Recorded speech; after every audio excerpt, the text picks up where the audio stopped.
Vía Pública. ¿Qué tal? ¿Cómo están ustedes? Muy buenas noches. Bienvenidos a Vía Pública. Las fuerzas políticas que respaldan, que forman el gobierno actual de Chile, lograron mantener hoy lunes, y estaba bien difícil la disputa política, la testera, la cabeza de la Cámara de Diputadas y Diputados, con Vlado Mirosevic, diputado del Partido Liberal, como nuevo presidente. Esto tras una disputada votación que puso fin a varias semanas de intenso debate político dentro del oficialismo, que en marzo había suscrito un pacto administrativo de gobernabilidad junto a la Democracia Cristiana y el Partido de la Gente, pero cuyo cumplimiento acumulaba más dudas que certezas, esa es la verdad. Había evidencia al respecto. Bueno, Vlado Mirosevic, diputado por Arica, logró entonces hacerse de la presidencia, ganó la elección, es el nuevo titular de la directiva en la corporación, en una segunda vuelta, donde alcanzó 77 votos frente al demócrata cristiano Miguel Calisto. La DC ahí se dividió, que sumó 73 votos, hubo además 2 en blanco. El diputado liberal será acompañado en la directiva por Carlos Bianchi, independiente, por Magallanes como primer vicepresidente, y Catalina Pérez, de Revolución Democrática, expresidenta de Revolución Democrática, como segunda vicepresidenta, que aseguraron sus asientos en la directiva en primera vuelta con 79 votos cada uno. Vamos a la mesa de conversación. Bueno, y justamente vamos a tomar contacto con el nuevo vicepresidente, el primer vicepresidente de la Cámara, el diputado Carlos Bianchi. Diputado Bianchi, muy buenas noches, gracias por recibirnos. ¿Cómo está? Matías, ¿cómo estás tú? Muy buenas noches y un agrado saludar. Igualmente, desde que estaba en el Senado que no conversábamos, no teníamos una entrevista. En otro plano y en otra responsabilidad dentro de la Cámara de Diputados, déjeme preguntarle antes cuál es la diferencia después de 8 años en el Senado, en la Cámara. ¿Cómo se vive esto? ¿Qué tan distinto es? Es distinto, pero fíjate que al comienzo hice la siguiente reflexión. Yo creo que la inteligencia está en la adaptabilidad. Y entendí que, más allá que yo haya estado 16 años en el Senado, el cargo no te hace a uno, sino que es uno el que hace la actividad, el cargo o lo que uno desempeña. Y habiendo entendido ese proceso, estoy muy feliz desde la Cámara de estar contribuyendo, además con toda mi experiencia. Y algo muy importante, Matías, más allá de lo que se quiere intencionar, yo he sido la única persona que ha mantenido la absoluta y completa independencia. No he estado jamás dentro de un sector político para poder postularme y ni tampoco he tenido financiamientos de ningún sector político, y eso me hace, entre los 155 diputadas y diputados, ser el único que efectivamente ha vuelto a romper, en este caso, el sistema proporcional, tal cual en 2 oportunidades me tocó romper el sistema binacional. Así que feliz de poder estar en la mesa en mi condición de absoluta independencia. A ver, siendo independiente, sin estar a priori con ninguno de los 2 grandes bloques, si se quiere, ¿por qué optó en este caso de estar en este lado de los que hoy ganaron, pudiendo haber estado, y probablemente lo va a estar en su votación en algún momento, con la oposición? ¿O usted se declara per se durante estos 4 años un diputado oficialista? Lo que pasa, Matías, que una cosa es tener independencia verdadera, absoluta, y otra cosa es ser incoloro, y yo no soy incoloro.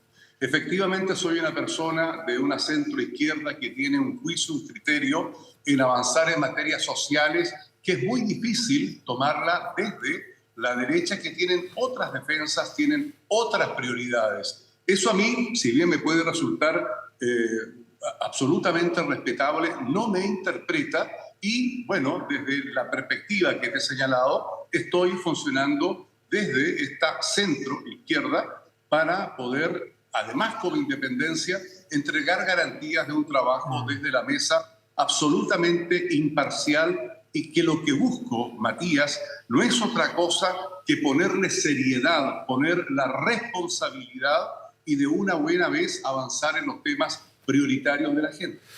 ¿Usted había participado del acuerdo administrativo de marzo que puso a Raúl Soto en la testera en su momento o no? Estaba en el Senado. Ese acuerdo, no fui parte de ese acuerdo porque se hizo en la Cámara de Diputados y yo venía saliendo desde el Senado. Lo que sí, bueno, ahí se me ofreció a mí una comisión de Hacienda, que es la que integro actualmente, como también una de gobierno, pero no fui parte de ninguna de esas tratativas, de esos acuerdos que se hicieron entre enero, febrero y terminaron en marzo. Y entonces usted no tenía un compromiso específico de votar por alguien en esta segunda, ya fue una decisión de esta oportunidad.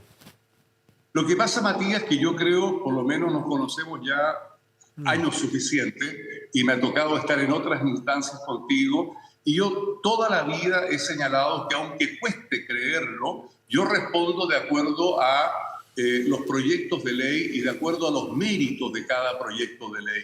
Y claro, en esta oportunidad estamos haciendo una representación independiente, regional, pero que tiene que asumir una responsabilidad en abordar las actividades que este gobierno está teniendo y que se ha atrevido a colocar sobre la mesa una discusión, por ejemplo, que ya hemos evitado en 2 oportunidades y ahora en esta tercera oportunidad, una reforma de pensiones. Para mí eso por lejos es absolutamente prioritario, como las reformas tributarias, como lo que tiene que ver obviamente con una nueva constitución, como lo que tiene que ver con educación, como lo que tiene que ver con vivienda. ¿Y qué he dicho yo, Matías? Que de una buena vez es necesario que empecemos a hablar desde la puerta para afuera del Congreso y no desde la puerta para adentro del Congreso, donde estamos en una burbuja. Tenemos materias de seguridad urgente, absolutamente prioritarias, y debemos responder a eso. Y para eso se necesita una mesa que genere consensos, que genere acuerdos, que genere responsabilidad, y yo estoy en esa posición. Ahora, las cámaras ambas están muy divididas, muy parejas, muy. Entonces, ahí la sintonía fina en el lugar de la intersección de los dos sectores es donde se van a jugar las diferencias de algunas reformas. ¿Cuál es el espíritu diferenciador que va a tener esta mesa? ¿O cuál es la característica, para no compararla con otra, la característica de esta mesa? ¿Qué se han planteado ustedes? Yo no sé si es bueno compararla con otro y sí quiero hacer un paréntesis. Raúl Soto hizo una muy buena presidencia junto con quienes le acompañaron y es por eso que yo voté la continuidad de esa mesa hasta el mes de marzo. ¿Y qué dije siendo el único que votó así? Y creo que 3 o 4 más me acompañaron. Yo dije, mire, mientras ustedes se ponen de acuerdo, seamos responsables y hagamos que, si no hay acuerdo, esta mesa pueda continuar hasta el mes de marzo. Eso no fue posible y por lo tanto ahora hablo por mí. Lo que me corresponde a mí es generar todos los acuerdos posibles, toda la apertura posible, ya sea con la oposición o con quienes integran el gobierno, porque aquí nosotros no podemos darnos un gusto personal. Tenemos que entender que hay enormes urgencias y si no somos capaces de eso, con buena razón la gente va a poder tener nuevamente un juicio que claramente da cuenta de que el mundo político no ha tenido la capacidad de leer a tiempo. Sí, diputado, bien que les va a tocar a ustedes ahora tomar la posta que Raúl Soto, entre otros, hizo la primera parte de este desafío constitucional que quedó abierto después del 4 de septiembre y que de alguna manera uno nota que se enfría un poco. No sé si hay alguien que ha perdido urgencia, pero las encuestas o los estudios de opinión indican que mayoritariamente los chilenos, si no me equivoco, la última, el 72% de los chilenos todavía sigue creyendo que necesitamos una nueva constitución. Entonces, ¿qué papel va a jugar esta mesa específicamente en el proyecto constitucional nuevo? Bueno, específicamente en el proyecto constitucional tiene que jugar el rol de articulador, de generador de acuerdos finales, y por eso es que a mí me cuesta entender que lo que hizo la Cámara está mal hecho, y hay que decir las cosas con la verdad. Esto de haber generado periodos de 8 meses, precisamente lo que hace es no permitir tener un trabajo conjunto con el Senado, que tiene mesas de 1 año. Entonces se da estas discontinuidad así decirlo, que no permiten tener una relación fluida dentro del año calendario. Bueno, es así, es esa la realidad que tenemos y por lo tanto ahora tenemos que disponernos a buscar el mejor mecanismo de salida para que las personas en general entiendan que tenemos que dar prioridades en materia de seguridad, tenemos que dar prioridades en materia de las pensiones, de la reforma tributaria, pero también tenemos que entender que para el futuro de los próximos 40 o 50 años en nuestro país necesitamos de una carta magna, necesitamos de un instrumento que nos permita abrazar temas sociales, temas humanos y no una constitución eminentemente economicista que claramente hoy día no da el ancho de los requerimientos ciudadanos. ¿Usted cómo evalúa lo que ocurrió el 4 de septiembre? ¿Por qué ocurrió lo que ocurrió a su juicio? A ver, ocurrió lo que ocurrió porque efectivamente hubo, yo diría que acciones individuales que claramente fueron muy contrarias a lo que la gente esperaba de ese proceso. Pero yo creo que logró establecerse, primero, aspectos tremendamente relevantes que lo más probable, Matías, es que sean parte de la discusión de este nuevo proceso que vamos a tener en materia de esta reforma constitucional. Por lo tanto, tomémoslo como un aprendizaje, donde hubo exabruptos, hubo actitudes individuales que nada contribuyeron a que este proceso sea ampliamente valorado. Pero esa historia ya pasó. Yo no conozco a nadie que pueda cambiar una coma de lo que ya pasó. Con esa experiencia, ¿cómo ahora llevamos adelante otro proceso?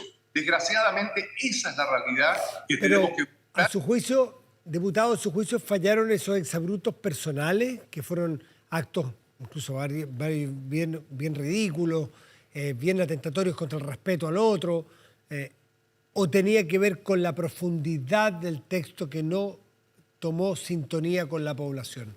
¿Es lo profundo Sí, o son los hechos más aparentes? tiene que ver con todos esos aspectos, Matías. Tiene que ver con la forma en que esa profundidad que tú señalas de las materias que se dispusieron, faltaron socializarlas de mejor manera, faltaron hacerlas llegar de mejor manera al país. Tiene que ver también con esta otra manera de haber llevado procesos individuales que nada contribuyeron a la credibilidad del proceso. Pero te insisto, mira, no sacamos nada, no ganamos nada con detenernos en lo que ya fue, en lo que ya pasó. Vamos a mirar hacia adelante y veamos que con esa relativa, mala o buena o regular experiencia podamos hacer las cosas de mejor manera. Y yo quiero convocar e invitar a eso. Por lo menos es la función que yo voy a llevar a cabo desde la mesa de la Cámara de Diputados para intentar buscar un mecanismo de salida que dé más certezas, más garantías, que probablemente innove de una manera distinta, pero que nos permita avanzar a una democracia absolutamente distinta a través de un texto constitucional que abrace, bueno, las prioridades de las personas. Carlos Bianchi, primer vicepresidente de la Cámara de Diputados y Diputadas, elegido hoy. Muchísimas gracias por estar conversando esta noche con nosotros. Que esté muy bien. Gracias a ti. Buenas noches. Un abrazo. Buenas noches.